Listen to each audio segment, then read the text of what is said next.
তো আজকে বাসে আমার সাথে এরকম হয়ে যাবে আমি ভাবতেই পারি। তো হে গাইস, আজকেও ছিল আমাদের প্র্যাকটিস। তা রেডি সেডি হয়ে বেরিয়ে যাই। তো কিছুক্ষণ যাওয়ার পর আমার বন্ধুর সাথে দেখা হয়ে যায়।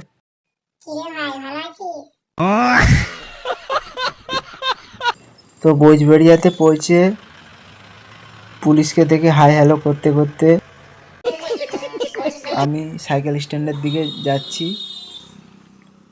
তো সাইকেল স্ট্যান্ডে পৌঁছে যেয়ে আমার 3.5 কোটি টাকা সাইকেলটা রেখে দিলাম। আরে মালিক, আমাকে তোমার সাথে নিয়ে চলো, না হলে তোমার এই 3.5 কোটি টাকা সাইকেলটা চুরি হয়ে যাবে। তো ভোজবেড়িয়া বাস স্ট্যান্ডে ওখানে কিছুক্ষণ বসার পর তো হঠাৎ করে আমার একটা ফ্যান ফলোয়ার আমাকে বললো, যেন কোথায় দেখেছি দেখেছি মনে হচ্ছে না? ও, তুমি তো ইউটিউবার না?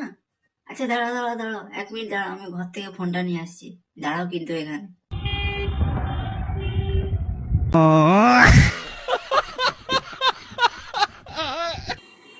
তো ওখানে কিছুক্ষণ ওয়েট করার পর তো বাস এসে যায়। তো আমি ফাইনালি বাসে উঠে যাই।